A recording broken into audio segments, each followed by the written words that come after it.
I arratisur Altin Doci u arrestua gjatë operacionit Plumbi i Artë si i përfshirë në bandën kriminale. Altin Doci ka qenë i dyshuar për vrasjen e 4 personave, fillimisht 2 vëllezërve Besmir dhe Viktor Haxhiaj në Durrës dhe ekzekutimin e 2 personave të tjerë në vitin 2020, Angelo Avdia dhe Dorian Shkozën. Por më 2 prill të vitit 2024, gjykata e posaçme ka pushuar të gjitha akuzat ndaj Altin Docit, përfshirë edhe dyshimi për vrasjen e Dorian Shkozës dhe Angelo Avdias, duke shpallur të pafajshëm. Ishin dëshmitë të arrestuarit Klevi Salla, i cili e përfshinte Altin Doci në këto 4 vrasje, por gjykata e posaçme nuk u bind nga këto dëshmi, çka bëri që të marrë pafajësinë. Nga ana tjetër, për vrasjen e 2 vëllezërve Haxhia, gjykata e posaçme dënoi me 25 vite burg Klevi Sallën. Megjithëse Altin Doci fitoi pafajësinë në vitin 2024, ai nuk mundi të dalë nga burgu pasi prokuroria e posaçme ka ngritur akuzat të tjera kundër tij pas dëshmive të Nuredin Dumanit, i cili e përfshin në disa ngjarje të rënda. Në dëshmi të dhëna në SPAK nga i penduari i drejtësisë Nuredin Dumani, Klevi Salla dyshohet si pjesëmarrës në vrasjen e Andi Zylyfit dhe plagosjen e Ardit Turuçit, kryer në bashkëpunim në formën e grupit të strukturuar kriminal. Gjithashtu,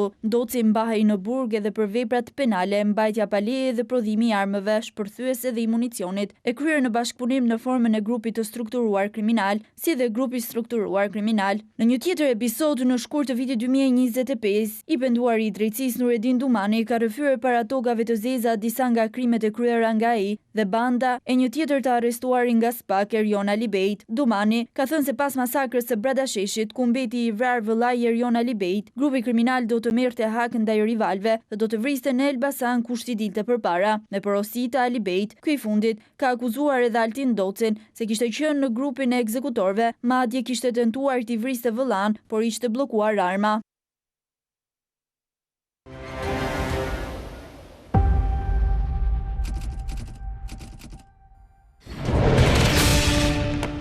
Mirë, rikthehemi dhe flasim jo thjesht për arratizën spektakolar të Altin Docit, por përse Etleva Altin Doci ishte një personazh kaq në fakt janë personazhe që ja thash edhe çfarë profesorit që nuk kanë asgjë për të humbur.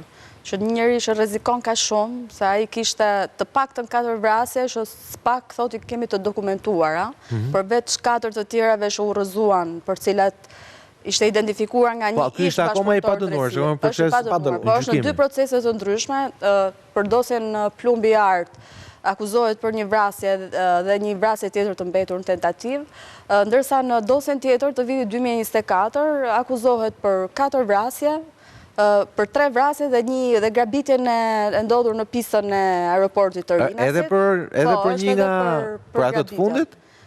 Ato në pistë, që mbeti edhe një i vrarë, një nga grabicit. Po, për një nga grabicit, po.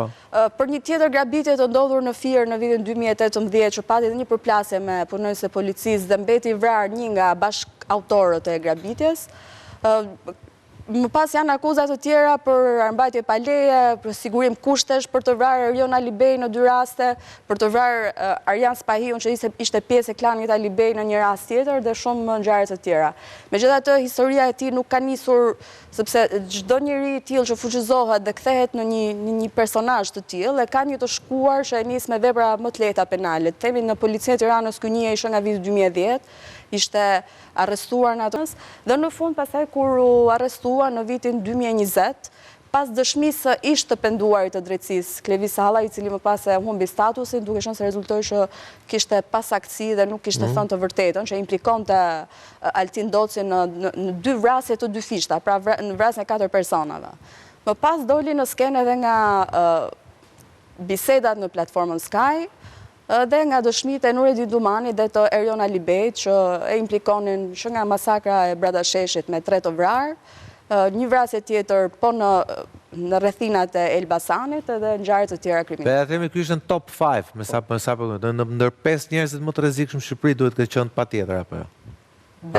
Besoj të paktën nisur nga akuzat dhe nga çfarë bisedonin personazhet e dosjes me njëri tjetër në Sky, mbahet si një ndër personat më më të rrezikshëm. Paktën nga ata që kishte rekrutuar, po ka dhe një akuzë tjetër për përkrajen e Talo Çelës, që e kishte rekrutuar në grup, që dyshohet ta ketë ndihmuar në rastet kur ai ishte në Arrati, që e kishte transportuar nga banesat të ndryshme në Durrës për t'u fshehur policisë dhe lëvizte edhe orientonte se si t'i shmangej policisë. Tu Karamuço, pastaj dalim, nëse ky është një personazh i tillë, dalim patjetër që nuk mund të flasim më për shpërdorim të tyre. Themo.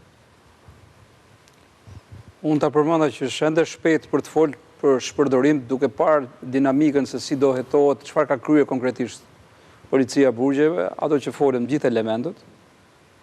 Ky është një aset për grupet kriminale, ky që është aratisur, është një aset i cili në këmbim të këtij nderi kaq të madh që i kanë bërë, që i kanë nxjerrë. Se këtu është problemi, ky mund të jetë aktiv.